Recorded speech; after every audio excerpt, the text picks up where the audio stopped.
Hello and welcome to episode 311 of the Smash Accept podcast. I'm your host, Michael Royer. You can find me on Twitter at Dynasty Dad FF. We got a fun show planned for you. We're going to be covering how the RB landscape looks with the RBs thrown in pre-combine. So as soon as we start to see some of these numbers, things are going to change quite a bit. But Snoog, we've put out a lot of rookie content. Every single one of them screaming how much we love these rookie running backs. Now, out of our top 25 Dynasty running backs, 7 of them are going to be rookies. It's going to throw everything on top of its head. Yeah, we talked about that rookie wide receiver class last year from 2024. We said load up on wide receivers and quarterbacks. Now we're telling you to load up on running backs for the past year. This running back class is historical, and people need to understand that.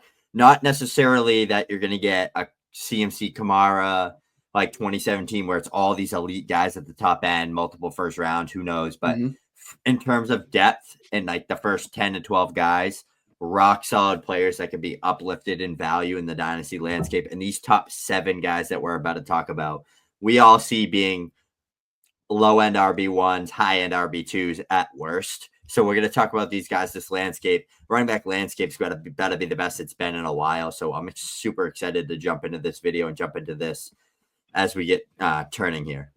Yeah, and if you guys want to get ahead on your rookie drafts, go to patreon.com/smashaccept. Make sure you guys hit that subscribe button for our YouTube page as it's growing exponentially over the last month. So we appreciate all that support. Share it with your friends. And without further ado, we're going to jump right into this. So tier 1, everybody knows it's Gibbs and Bijan. Everybody knows Snoog and I have been Gibbs and Bijan for the longest time, having those guys as, tier 1 all by themselves. And those were the guys that we were hyping up during rookie drafts 2 years ago. Snoog, you and I both put our thread out there today on just how special Ashton Jeanty really is. Like, Ashton Jeanty is going to be someone that is going to absolutely dominate. He's the reason that you have him at the 101, why that 101 is so valuable this year. Tell me why he's so good, because a lot of people are trying to find warts in his game. And when I was doing my thread, it's few and far between. He's a great pass blocker. He's fantastic, out of the backfield, not just dump offs. We're talking about running routes. He's phenomenal in every single aspect of the game. This is about as transcendent or as generational as we can get since Saquon Barkley, in my opinion. Yeah, if you break down the film, you break down the production and the analytics behind his profile, checks every damn box you could ask for. Like, he is a top 10 NFL draft grade for me in the process. For most of the NFL draft analysts, he's a top 5 player on their big board in terms of just talent and prospect wise in this class. I absolutely agree with that as well. He's a CMC. He's a Bijan Robinson type running back. If you just look at the production this past season, he piggybacked Boise State all the way to the college football playoffs, had them in good fighting games with Penn State and Oregon. He was their whole offense. He checks every single box. He's an A-plus prospect profile for us, a smash tier prospect, the only one in this class. He is an elite receiver. He's elite after contact. He posted like 5+ yards after contact. He posted the second most rushing yards in all of college football, and it all came after contact. Omarion Hampton, I believe, was the third guy. His normal rushing stats and yards weren't as good as Ashton Jeanty's after contact. That just tells you how good he was. Yeah, Jeanty had 1880 after contact, and Omarion Hampton had 1600 plus, total. And then you compare him, the best comparable college season is to Barry Sanders. I mean, Barry Sanders, 2,628 rushing yards. Jeanty was 27 short of that. Both of them had 30+ touchdowns. Both of them had 7+ yards per carry. The difference between Ashton Jeanty and everyone else in this class, everybody else, we can try to pick some things out. Like they'll say that Judkins and Hampton don't have long-term speed.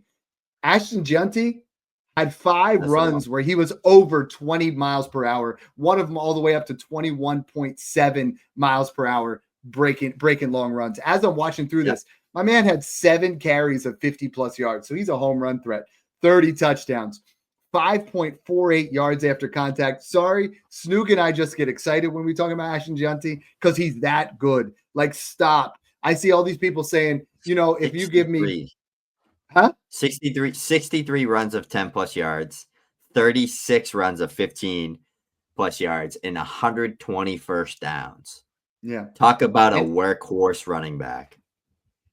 the other part that really, and my kids would say, Dad, stop glazing. But honestly, 150 plus forced missed tackles. Number 2 is Cam Skattebo at 97. You look at everybody else in this class, somewhere in the 60s, and on the same amount of carries. Ashton Jeanty is truly him when you talk about that. Like you just say, this guy is the next Saquon Barkley. And Saquon is this tier. Tier 1 is now over. Tier 1 is phenomenal. But then you get to tier 2, and I think for me, I still have Saquon Barkley the head of this tier for me because he just, some people are going to say he's 27 now. I get it. Just turned, what I mean? But Saquon Barkley this past season, 2,504 rushing yards, 18 touchdowns, Super Bowl champion, the best running back season we've ever seen, period. The touches are astronomical. Don't get me wrong. Like that's the biggest conundrum there. But Saquon, Bijan, Gibbs, and Jeanty all go round 2 of your startups. Sometimes Gibbs and Bijan go round 1. And I think Saquon Barkley is still deserving of that RB4 range. But this tier here is a very fluid way. We kind of go through there. I got to say this real quick. Matt Glure, best content out there. We love when you guys make these comments. Make sure you guys, again, subscribe to the YouTube page. And we're not just on YouTube. Now that we're getting so prevalent on YouTube, people are like, oh, do you guys have a podcast? That's where this started. We're 300 episodes in. You guys want to check that out? We're on Apple and Spotify. So back to tier 2 here, Snoog. I'm a big Saquon guy, but we did our running back buys, and there's another guy that really – Saquon's done. He can't go into tier 1. It just can't happen. He's in tier 2. But there's a guy in this tier 2 that you believe could jump back into tier 1 after, a bounce back this season. Yeah, it's Breece Hall. I mean, this is a guy that came off a torn ACL on a phenomenal pace as a rookie running back in 2022. He finished RB2 overall, fresh off an ACL tear. Like he's an elite pass catcher. He's a bell cow running back. He's going to gain all of his explosiveness back heading into year 4, contract year for him because he wasn't a first-round pick. Mm-hmm. Big things are coming Breece Hall's way. Aaron Glenn coming from Detroit. That's a run-heavy offense. He's seen it. He's done it. He's felt it. He's watched what Jahmyr Gibbs and Demont have done. He was excited when they drafted Jahmyr Gibbs 12th overall. You're damn right he's excited about having Breece Hall as his king in that backfield. So this is a guy, like I said, coming off an RB16 season, but I'm not super worried about it because that team was in shambles.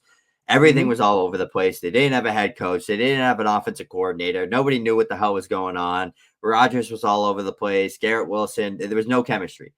It was a down year for that whole team, the defense included, and that was a top 2 defense in the year before. Jets are going to get some of their identity back, and it's going to start pounding the rock with Breece Hall. This is a guy that we've seen catch 75 passes. We've seen him catch 58 passes. He has the upside to be a 50-plus pass catcher, 10-plus touchdown scorer, and 1,200 to 1,400-yard rusher. If he does that in this contract year, he's about to get a big bag, stay in New York with Aaron Glenn, be the bell cow, and he's going to gain his value back. So Breece Hall, go get him everywhere, and he's that RB4 for me, right ahead of Saquon. Yeah, I'm with you. I think we got to really – he was phenomenal 2 years ago. A guy that's phenomenal in splits here is Devon Achane. Achane, like when you see what he did with Tua Tagovailoa, he is an elite RB1. He's arguably in points per game, he's right there as that RB1, RB2, RB3 range. When Tua plays, he's averaging 6+ targets a game. He's an RB1. When Tua's out, he's averaging 4 targets a game, and he's barely an RB2. And that's our biggest worry there for him is like, I'm buying Jalen Wright everywhere I can because I think they're talking about Raheem Mostert being gone. We don't need to talk a ton about Achane. He's actually going to be on one of our sales episodes, but it really depends on what you feel about Tua Tagovailoa. And then Bucky. Bucky has been – you and I loved him early on in the process. We were like, this is our guy. We were talking about it last year this time. And then the combine rolled around and you're like, maybe not. He tested like your son Peyton. Peyton would have went out there and did better than him. I'm going to share that one with him. But we're at a spot where he has become worth this tier 2. And a lot of people would never have believed that. And even after 1 good game, 2 good games, but then you put it across that entire season, even with 65% of the actual backfield snaps, he was putting up insane numbers. And this is a running back that's here to stay because of a lot of different factors. Yeah, I mean, he's the guy that's a missed tackle force machine. The analytics, the production was off the charts coming out of Oregon. You and I loved him early on in the process, and the draft capital and the combine and the numbers that going up to the process, he just lost a lot of that steam and that love that we had for him, and he kind of got lost in the mix. Also in a horrible running back class where you and I wanted nothing to do with any of these guys come draft time, but that's kind of what happened there with him. But onto the tier that's actually fun, where it gets interesting, where you can have anybody at RB8 and anybody at RB15. So we're chalk at this point. You know what I mean? We've talked about tier 1 and tier 2, 3 guys that we have in that smash tier, that S tier of Gibbs, Bijan, and Jeanty, and then that A tier, which is just, these are still league winners in Saquon, Hall, Achane, and Bucky. I think they're all kind of capped at where they're at, except maybe Hall. But then this tier is wild. This tier is absolutely, you could put any single one of these guys ahead of the other ones. What you're going to see here is we have our big 4 running backs that are left in this class with Jonathan Taylor. I'm going to start with Jonathan Taylor because Jonathan Taylor, honestly, has put up phenomenal seasons. He's been the RB1. This past year didn't really get it going with Anthony Richardson, and I think that's what holds him down. But if he comes out and he puts up 2 to 3 good games to start the season, he's someone that belongs in this tier. He could easily be in that tier above. He's that talented. He finished the season as RB12. He had 9+ games as an RB1, but down the stretch, those final 3 games when he got healthy and Richardson started playing well, RB1, RB5. You saw him with 6 touchdowns in there, finished the season with 10 touchdowns, over 1,000 yards. Jonathan Taylor is a legit running back that's getting exactly, and he's getting discounted quite a bit. But this is where we really get fun. Like Snoog, there's so many running backs in this class that we love. Now's the time. We're going to see him at the combine. The first guy that you love is going to test out really well. He's going to run an electric 40, and by the end of this, could easily pass Jonathan Taylor. Yeah, Treyveon Henderson from Ohio State is a guy that screams fantasy football points, and especially in PPR. If you just look at what he's done at Ohio State as a true freshman, he's one of few running backs in all of college football history to post 1,200+ rushing yards and 15+ touchdowns as a true freshman. I think David Gutierrez tweeted that out, so shout out to him. Awesome guy in the space, good friend of ours. I also tweeted a while ago that him and Judkins are the only 2 true freshmen to post 1,000+ rushing yards in this entire class, and 2 of few to do that ever. So that just shows you how special they both are. But Treyveon Henderson kind of had some injury issues. Like, can he be the guy battling injuries in 2022, 2023? This year, they bring in Judkins, number 1 back in the portal, consensus top 2 running back in this class. People have first-round grades on him. Everyone's like, I don't know, like, we need to see it from Treyveon. We need to see him be efficient. We need to see him be explosive and work in that Gibbs, Achane type role. He thrived in that offense. He was one of the most efficient running backs in this entire class, 7+ yards per carry, 1,000+ rushing yards, caught the ball 27, 28 times, 1,200, 1,300 total yards, scored a bunch of touchdowns. He was that player that I knew he could be. And I really think a Broncos, a Chicago Bears, or Las Vegas Raiders, a Minnesota Vikings type team in that late day 1, early day 2 range is going to capitalize on a player like this and utilize him as their Jahmyr Gibbs, as their Devon Achane. If he gets first-round draft capital, Dad, I promise you I will have him in that tier 2, probably right behind Breece Hall and Saquon. Like, that's how bullish I am on a player like this. Sell us on your RB3 in this class. Who's another rookie running back that's the consensus RB2 right now that has a ton of steam, also getting first-round draft capital steam. Another guy similar like a JT, big, built, strong, powerful, explosive, more of that 2-down back rather 3-down back, but sell us on Omarion Hampton. Yeah, 6 foot, 220, 21 years old, early declare. You got to love his production. Over 2,000 total yards, 17 touchdowns this past season. I think what matters most is you start to look at his consistency. For 3 years, played 12+ games in every single season. Over those 3 years, averaged 5.7 yards per carry. That's no joke. And in 2024, he really escalated his game with 38 receptions. So I think he's a complete back. ranked 97th percentile in yards after contact per attempt. Someone that, if you look at over his last 2 years, Snoog, there's true workhorse capabilities. 1,880 average yards, 300 touches, and 16.5 touchdowns per. So I think he really has the upside to be someone that, again, with Henderson being in that range, I think Hampton, you could argue Judkins, heck, you could argue Kaleb Johnson just can easily move into that tier 2 if they get that Vikings landing spot, that Chargers, the Bears, the Cowboys, maybe even the Raiders, because they're going to be leaned upon. And I think Hampton has that bell cow to be a top 12 dynasty running back. And that's what people don't understand about this rookie class. They're like, okay, there's a lot of good ones. I mean, your top 3, that's a different story. The next tier, those guys have that, top 3 upside, but we have 5 rookies with top 12 dynasty running back, not upside. They're already in there for us. Yeah. And the next guy for you is Quinshon Judkins. You nailed Henderson. Let's talk about Quinshon Judkins when we're talking about this Ohio State running back room. People forget how great he was at Ole Miss. Yeah, people are doing him dirty right now. Not even with the rankings. As long as you have, I don't care what your order is with these top 5 rookies. Like, you're splitting hairs. So much is going to determine. I promise you, nobody really knows who the RB2 or 3 is right now. Like, all it takes is like a team in the first round to take a Kaleb Johnson or Omarion Hampton or a Judkins or Henderson, and then one of them gets hurt. Like, just so much that can happen. One could have a bad interview process, a fall, bad combine, whatever it is. But to me, Judkins screams workhorse running back. I mean, 3 seasons with over 1,000 yards, patient, elusive, moves extremely well for his size. I do think he actually bulked up and play. I think he's playing at like 220 plus pounds, 225 pounds at Ohio State to be more of that David Montgomery, Joe Mixon, Josh Jacobs, Kareem Hunt type running back to Treyveon Henderson's lightning. But he can be both. He can be that explosive rusher that Josh Jacobs, that Joe Mixon too. Like, he doesn't have to just be a run through your face downhill runner. Like, he can do it all. He can catch the ball well. We saw him at Ole Miss operate as the 3-down back, 1,500 plus yards. Literally the best true freshman season I've seen from a running back in a while. Like, 1,500 plus yards in the SEC, in the same room as a running back, Zach Evans, who got drafted in the 6th round of the NFL draft, also had 800 plus yards and was literally like this number 1 recruit, insanely high transfer portal running back with all the hype, the Devy hype.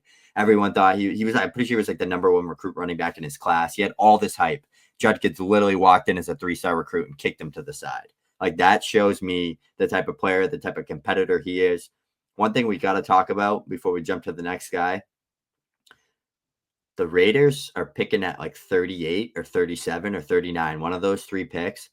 Chip Kelly was the offensive coordinator for the Ohio State Buckeyes this past season. He is now the offensive coordinator for the Raiders. Their running back right now, it's probably like Zamir White or Amir Abdullah. They are leaving the draft with one of Henderson or Judkins. I can promise you that.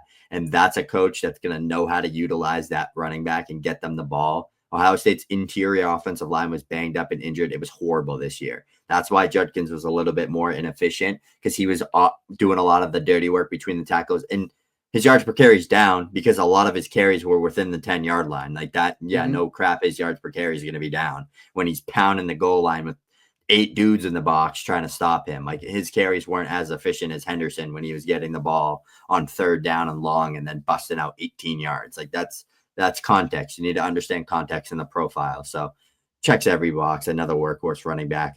Let's jump into the last workhorse rookie running back in this class that you could argue RB2, you could argue RB5. Kaleb Johnson from Iowa. Sell us on him and why we have these rookie running backs so high. Because if they all go round 2 or higher in the NFL draft, they're going to be all cemented in this range.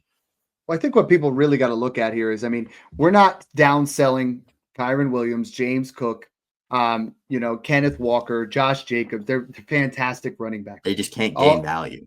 They're not going to move up. But Kaleb Johnson, now, if Kaleb Johnson, what I always say about this range is, I think these guys in your rookie drafts are worth the 105 to 108. And I think they're all going to fall there. We talked about Henderson and Hampton. They could be 102, 103, which is why we think they could jump into tier 2.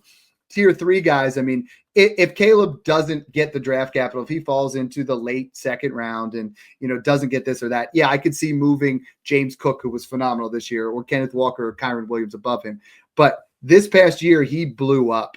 You look at 1,700 plus rushing yards, 23 plus touchdowns. Another guy that's just 21 years old, 6 foot, 220. And I think he has a lot to his game. Second in breakaway yards with 861. Fourth in yards after contact with over 1,000. He's someone that just has a very high breakaway speed and breakaway percentage. Very similar to Ashton Jeanty. I think he's going to test out very well at the combine. I think he's going to run somewhere in the 4.4s and really increase his stock. And his coach from college, his offensive coordinator is now in the NFL as well. So you're going to start to see some ties where people really start to go after their guy and really try to push. I love Kaleb Johnson. I think the interesting part here is Dynasty right now. We talk about the rookie landscape from 102 to 110 is a pretty open tier.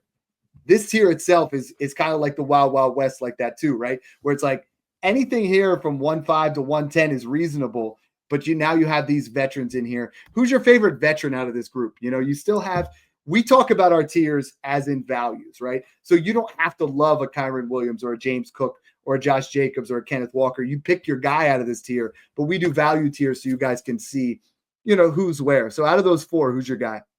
Mine's Kenneth Walker. This is a guy that averaged 16 plus fantasy points per game last year without Clint Kubiak. He also paced 70 receptions without Clint Kubiak. He has Clint Kubiak as his offensive coordinator now, and he, when healthy, is one of the better running backs in the NFL. Explosive, dynamic, good in the receiving game, can single-handedly win you a week. Tons of touchdown upside. He can catch the ball extremely well and take a screen pass 70 yards to the house. Mm-hmm. You could be on the 5-yard line of your own team's end zone, and he could get a 95-yard touchdown at any given moment. That's the type of player and upside he has.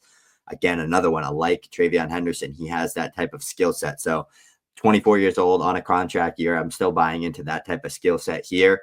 I know you probably prefer someone else or a couple other guys here, but who's your favorite before we finish off this tier? So I think the guy that has the most value is Kyren Williams. My favorite is James Cook. I think James Cook really solidified himself as the deterrent from James Cook in the years past was he can't score touchdowns. And then he scores 20 touchdowns. Like, he was unbelievable this year in a fantastic offense. If we see some of the receptions increase, I think James Cook has opportunity to grow because he's in the offense that he is, as opposed to Kyren Williams, who I think is right where he needs to be. However, I don't think he increases in value. I think the Bills are going to lock up James Cook to a contract. Until Kyren Williams gets a contract, I prefer James Cook over Kyren Williams. And I think Josh Jacobs is a guy that in this tier, Snoog, deserves more love.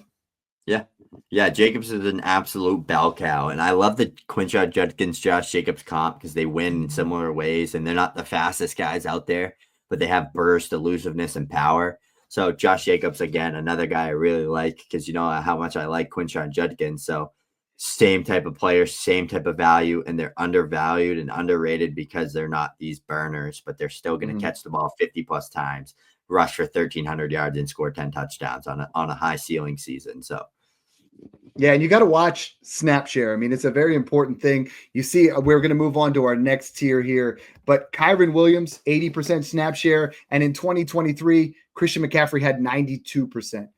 Christian McCaffrey, when he's on the field, is best player, the best player in football. I think he puts up insane. In 2023, he had 292 more rushing yards, 438 more scrimmage yards, and 100.8 more fantasy points than anyone else. He outscored the RB2 by 100 points. Now, is he going to get back to that? I don't think so. But is he a league winner? And right now, like when you talk about Kyren, Cook, Walker, and Jacobs, I think they're going to be nice, solid RB1s. Christian McCaffrey is a league winner. Like if he comes back to what he is, and I think he will, I think you're going to get him at a good discount here in rookie value somewhere between 1.8 and 1.10. And I think that really solidifies if I'm at the back end and I miss all these running backs, if I'm RB needy and I was finished first through third last year, I'm going to trade my 110 for Christian McCaffrey in all my leagues, my 111, my 112. Let people get in there on that rookie fever and win it all with Christian McCaffrey. And, Chase Brown's still in this same kind of ends out this tier, not super sexy, could be replaced, or not replaced, but at least see some major. Yeah. So I don't want to get a lot into him. Let's throw him up on the board as well. So him and McCaffrey. And I think both these guys, like I said, they're going to be guys that are 110 to 112. Those other guys, McCaffrey or Henderson, JT, Jacobs, all those guys, 105 to 18. Now we start to talk about the guys that are worth an early second. And this is a fun zone, right? The McCaffrey and Brown isn't that fun, but this is exciting because do we want the new shiny toys? Do we want Derrick Henry, who had his best season yet? Chuba Hubbard, who was phenomenal. Alvin Kamara and Mixon, who were highly efficient. And David Montgomery, who's a touchdown machine. Or do we want the rookies here? And this is where you kind of see where your direction is, what you like. You like a rookie here the most out of all of them, though. Yeah, give me Cam Skattebo. Absolutely elite in the analytic and production profile categories. And I love the film. It's very rare that I love the film and love the profile and production of one of these running backs. It's usually like with Kendra Miller. I love the film, but the analytics weren't the amazing, or it happens too much. But this is one of the first times outside of the consensus top guys where I get a guy that the film and the production are absolutely phenomenal. And it's Cam Skattebo. And it's funny because one of the guys in this tier, the veteran, Dave Montgomery, is actually my comp for Cam Skattebo. A Steeler, a Charger, a Bear. I could see one of these teams drafting him in that day 2 range. You're getting a guy that is a dynamic bruiser. He's effective in passing downs. He had 500 plus yards in the receiving game this past season, 2,300 all-purpose yards. You know the deal with Cam Skattebo. He's my RB6 in this class, but honestly, as long as he doesn't ruin his draft stock at the combine and he gets drafted day 2, I think you could argue him very closely with the tier above, from just a talent and if his landing spot's good enough. Because I really do think that he could be that steal, that Bucky Irving of this class, that guy that he's a missed tackles force machine. He had 90-something plus this season, the second highest in the class. Good after contact. His elusiveness grade was high. The film speaks for everything his production profile says, which is what I love. He's a go get it in the early second round range, trade up and get him. Leave every draft with Cam Skattebo, and that's what I'm saying. Yeah, love that one. Thank you so much there, Urbanski, for the super chat. If you could find out a way to get your question on there, just let us know. We'll always answer those. It says it wouldn't let him.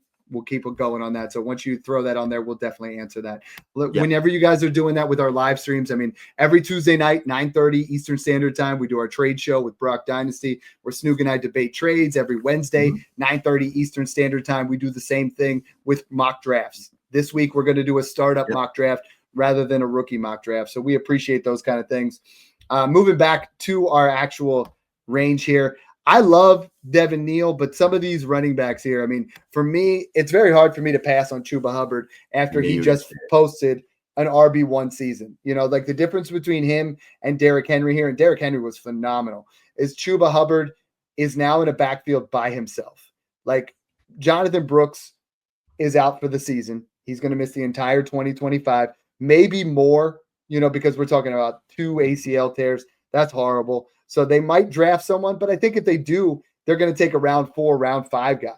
I don't think they're going to take anything serious. They might, get a guy in free agency who just kind of comes in as a role player. But I think Chuba Hubbard is phenomenal value in Dynasty right now. If you get him for less than a first, you got to be happy with that. You got to go with it. Derrick Henry, again, in this area, we've talked about him quite a bit. Obviously, he had his most explosive season to date, which is wild considering he's 30 years old. Still buying Derrick Henry. I've been talking about him all year, but sell me on Devin Neal. I love the guy. I love the guy. I'm going to sell you on Alvin Kamara, and I'm going to let you talk about your guy. All right. You gave me Cam Skattebo. I think that's fair for the listeners because you get passionate and you get excited about your guys, and I love Kamara. So we just did earlier today the show on Mike Evans and his value as a veteran. Alvin Kamara feels like the Mike Evans of the running backs, the guy that is going to be an RB1 every single year. And it's people forget. This is a guy just last year, age 29 season, pacing 90 plus receptions and 300 plus fantasy points, with that horrible Saints offense. They just got Kellen Moore, who's literally coming off an offensive coordinating season where Saquon Barkley just had like 2,000 rushing yards. No, Alvin Kamara doesn't play or win like Saquon wins, but he's going to get him the ball in space. He coached Austin Eckler as an offensive coordinator, another elite dynamic receiving back. Kamara is one of the best to do it at the position in a while. He is very good in the receiving game, and he gives you high touchdown upside. Saints O-line is going to be healthy. They're probably going to bring in more weapons, more picks with that top 9 pick. Hopefully it's a wide receiver so they can actually move the ball. And if Derek Carr is healthy, Kamara is a rock solid RB1 next year, the year after, till he damn retires, until the wheels fall off. He's my most owned dynasty player for a reason. Mm-hmm. And yeah, pacing a top 3 season at the age he was not on anybody's menu, but we were pounding that drum for him for a while, and you got him for seconds, and you can still get him for seconds. So I actually have him above everybody in this tier. I honestly have him above everybody in this tier. I love it. You're going to love this comment right here. So Urbanski says, I don't have anything to ask. I just slid into Daddy's DMs, which sounds creepy, recently about my turd sandwich for Jeanty. I said I'd come through with the donation, so I appreciate all your comments or your content. He said, I did post a trade that I sent on Daddy's post for the trade. I said, sending DJ Moore and 2 turds for the 108. I love the 108 there. Like I like DJ Moore, but then you're getting the 211 on top of that. I think that's fantastic value there. That's a good move. Like that's the kind of move where we like DJ Moore, but I think the 108 is going to have a lot more. And he said that slides right into his lineup with Murray, Achane, Bijan. There you go. That's a great man. We appreciate that, Urbanski. So for me, it's Devin Neal. Baby. I love Devin Neal. So you look at what he's been able to do this past year, 244 touches, 1,528 yards with 17 touchdowns. He is the most patient, explosive running back in this class. Like I love the guys in this class, but when I watch him, it's just like he's waiting behind the line, then he just explodes through. If you look at what he's able to do, more first downs than Kaleb Johnson, and shout out to Austin Abbott. He posted this. So I love this.